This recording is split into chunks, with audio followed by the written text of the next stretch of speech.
महीना कुछ यूं ही नवंबर दिसंबर की रही होगी। आकाश साफ थी, हल्की धूप निकल चुकी थी। हम अपने दोस्तों के साथ कॉलेज परिसर में ही बैठकर धूप का लुत्फ उठा रहे थे। साथ ही हम दोस्तों यहाँ वहाँ की बातें फेंक रहे थे। तभी मेरी ध्यान कॉलेज के मेन गेट के पास जाकर टिकी। हल्के नीले रंग की स्वेटर, पीली सलवार सूट और अपने रेशमी बालों को मोड़कर आगे की तरफ करके कोई आ रही थी। उसके चेहरे पर पड़ती हल्की धूप और उसके लिलार की लाल बिंदी गजब की खिल रही थी। जब वह मेरी नजदीक आई तो मेरी आंखें खुली की खुली रह गई। अरे, यह तो निशा है। उसका नाम मेरे मुंह से अचानक निकल गए। मैं निशा को कई बार प्रपोज कर चुका था लेकिन उसका अब तक कोई भी जवाब नहीं मिला था।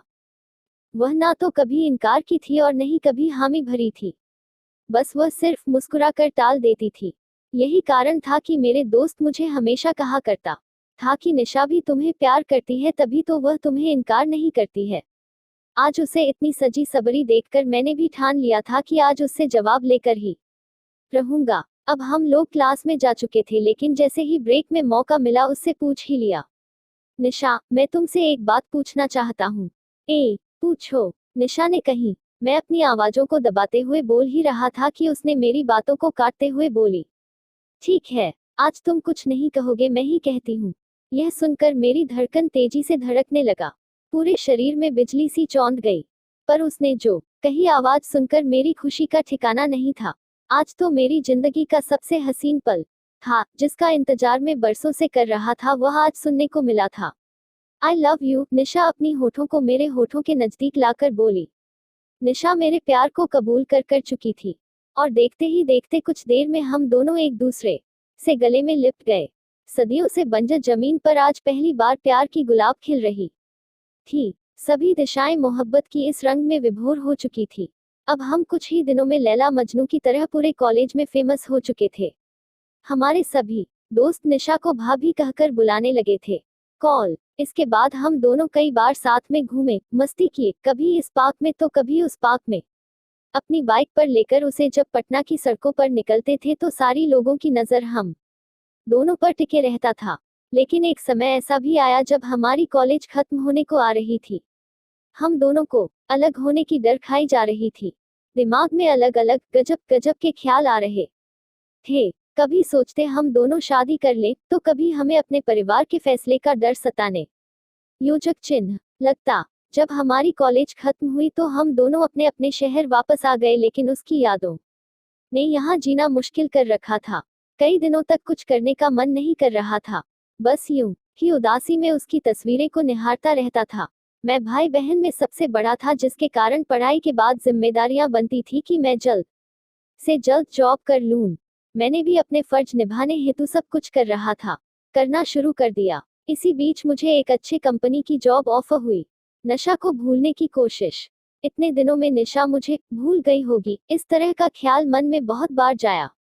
लेकिन मैं यही सोचता था कि जब मैं उसे भूल नहीं पाई तो वह मुझे कैसे भूल गई होगी।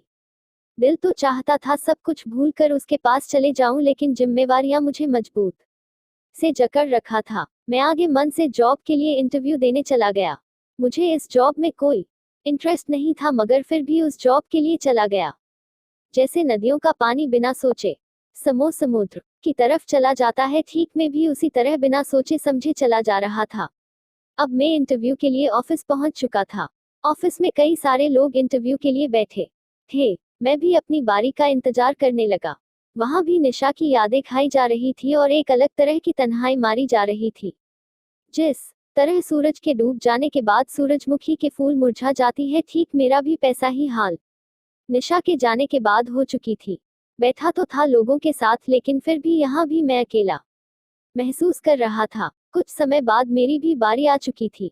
सराय, इंटरव्यू के लिए आपको अंदर बुलाया जा रहा है, उस कंपनी के एक कर्मचारी ने मेरे पास आकर बोला। ओके कहकर मैं ऑफिस के दरवाजे को हल्के से धक्का देकर अंदर गया।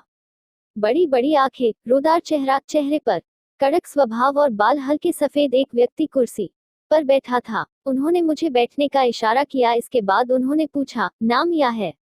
जी, राजू अग्रवाल, मैंने कहा। इसके बाद उन्होंने कई सवाल पूछा जिसका जवाब मैं पूरी कॉन्फिडेंस के साथ देता गया। उन्होंने कुछ अजीब तरह के सवाल भी पूछे जैसे तुम्हारे पिताजी क्या करते हैं, तुम कितने भाई बहन हो? इन सवालों के अलावा और भी कई सवाल पूछे पर मैंने सभी प्रश्न का जवाब बिल्कुल सही सही देता गया। क्या किसी से प्यार करते हो? उनका यह सुनकर मैं साफ्त रह गया। भला जॉब के लिए इस तरह का प्रश्न कौन पूछता है? मैंने इस प्रश्न का जवाब खामोश रहकर ही देना उचित समझा। इस प्रश्न को सुनकर ऐसा लग रहा था यह जॉन इंटरव्यू कम और रिच इट ज्यादा लग रही थी। तुम मुझे बहुत पसंद हो, उन्होंने बोला। अपने दाएं हाथ से रिंग बेल का बटन दबाकर किसी को बुलाया। इन्हें लेकर मैडम के केबिन में जाओ, उन्होंने आदमी को आने के बाद कहा। मैं उस आदमी के साथ दूसरे की तरफ चला गया।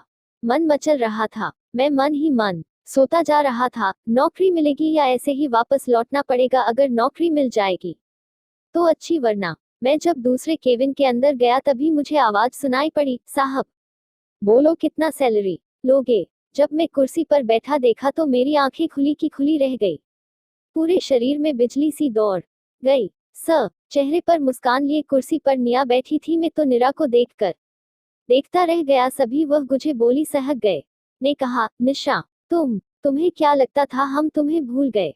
मैं भी तुम्हें उतना ही मिस करती थी जितना कि तुम करते थे, निशा ने कही। फिर हम दोनों ने एक दूसरे को गले लगा लिया।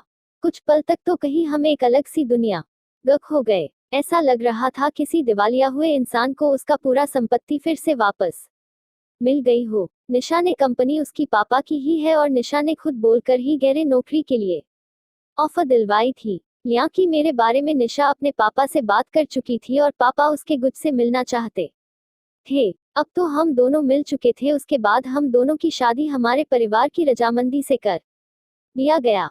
जन जन तक साथ निभाने की वचन देकर आज हम दोनों साथ हैं।